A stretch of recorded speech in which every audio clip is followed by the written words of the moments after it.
एक बकरी पालक के रूप में आप कई बार इस चीज को महसूस किए होंगे कि जैसे ही आप कोई एनिमल बाहर के फॉर्म से खरीद के अपने फॉर्म में लाते हैं तो उन्हीं बकरियों में बीमारी लगना, उन्हीं बकरियों का डेथ होना स्टार्ट हो जाता है।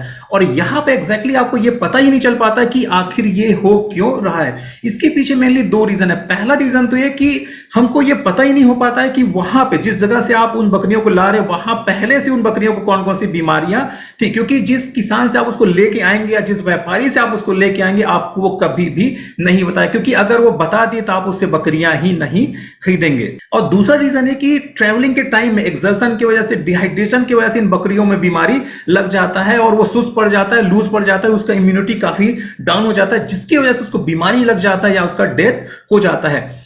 तो इस वजह से एक बकरी पालक के लिए बहुत ही ज्यादा इंपॉर्टेंट हो जाता है ये जानना कि जैसे ही हम बाहर से पशु लाते हैं, कोई बकरियां लाते हैं, तो हमारे फार्म में लाते ही उसका देखभाल हमको करना क्या है, क्या क्या चीजें करना है, क्या नहीं करना है। तो आज की इस वीडियो में आपको बताने वाला कुछ ऐसे इंपॉर्टेंट पॉइंट्स जिसको हर एक बकरी पालक को जानना ही चाहिए। इसमें सबसे पहला और सबसे इंपॉर्टेंट पॉइंट ये कि जैसे ही आप कोई बकरियां अपने फार्म में लाते हैं तो सारे बकरियों को पीने के लिए साफ सुथरा और ठंडा पानी जरूर दें।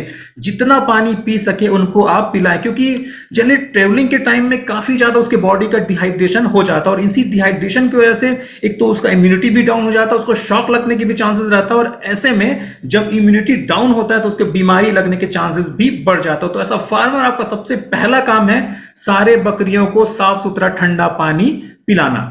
और सेम डे में आपका दूसरा काम यह है कि जैसे ही सारी बकरियां पानी पी के शांति से बैठ जाएं, आपको सारे बकरियों का तापमान को मेजर करना है, क्योंकि हो सकता है ट्रेवलिंग के टाइम कोई आपकी बकरियां बीमार हो या जिस जगह से आप ला रहे हो वहीं से कोई बकरियां आप बीमार पकड़ के ले आए और यहां ट्रेवलिंग के टाइम में वही बीमारियां ज्यादा प्रोलिफरेट कर गया हो। इसीलिए बहुत ज्यादा इंपॉर्टेंट है सारे बकरियों का तापमान लेना और यह जानना कि सारे बकरियां ठीक है कि नहीं।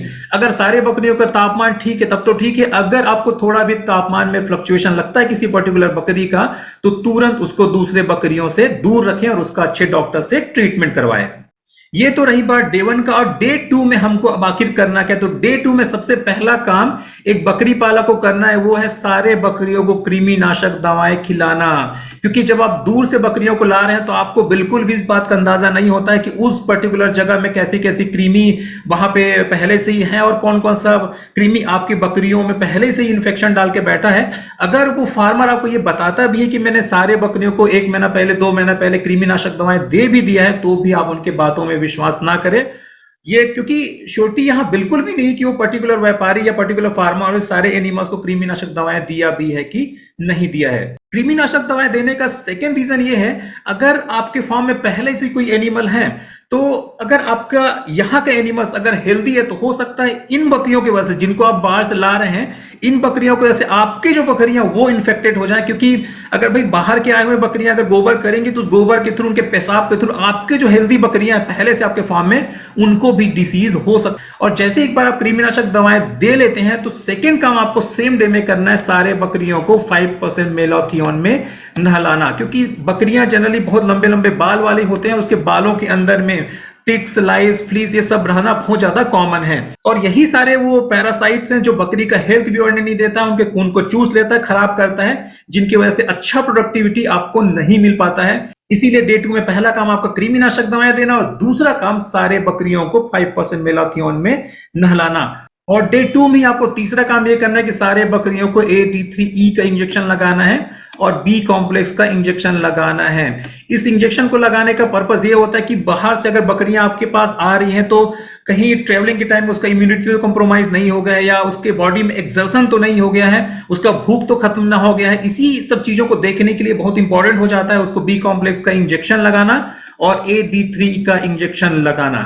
ये तो रही बात डे 2 की बात।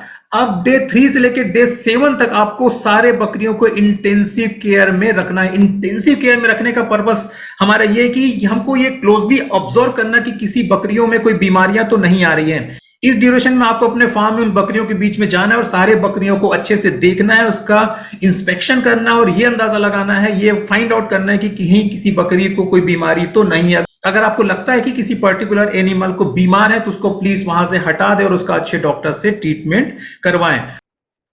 अब हम बात करते हैं आखिर हमको 8वें से 14वें दिन के बीच में करना क्या है। 8वें से 14वें दिन के बीच में हमको सारे बकरियों को, एडवांस प्रेग्नेंट एनिमल्स और बहुत ज्यादा छोटे बच्चों को छोड़ के सारे बकरियों को हमको पीपीआर को वैक्सीन लगाना है, क्योंकि पीपीआर एक ऐसा डिजीज है, अगर आपके फॉर्म में लग जाए तो इसमें इतना ये खतरनाक है, सारे के सारे आपके बकरियों को खत्म कर सकता है, मार सकता है। ये बहुत ही ज्यादा इन्फेक्शियस रहता है, जो जो रातों रात पूरे आपके फार्म में फैल सकता है। इसीलिए जब भी आप बाहर से बकरियां लाते हैं तो निश्चित रूप से पीपीआर का वैक्सीन आप जरूर लगाएं। अगर फार्मर आपको बोलता है कि मैंने सारे बकरियों को पहले से ही पीपीआर लगवा के रखा है, तो भी आप उनके बात में भरोसा ना करें, क्योंकि अक्सर ऐसे व्यापारी, ऐसे फार्मर बेचने के नाम से ऐसा झूठ बोलते हैं कि मैंने इनको पीपीआर का वैक्सीन भी लगवाया है, इनको कृमिनाशक दवाइयां भी दिया है। फ्रेंड्स, ये तो रही बात कि हमको नए पशुओं की देखभाल अपने फार्म में करना कैसे है। Thank you.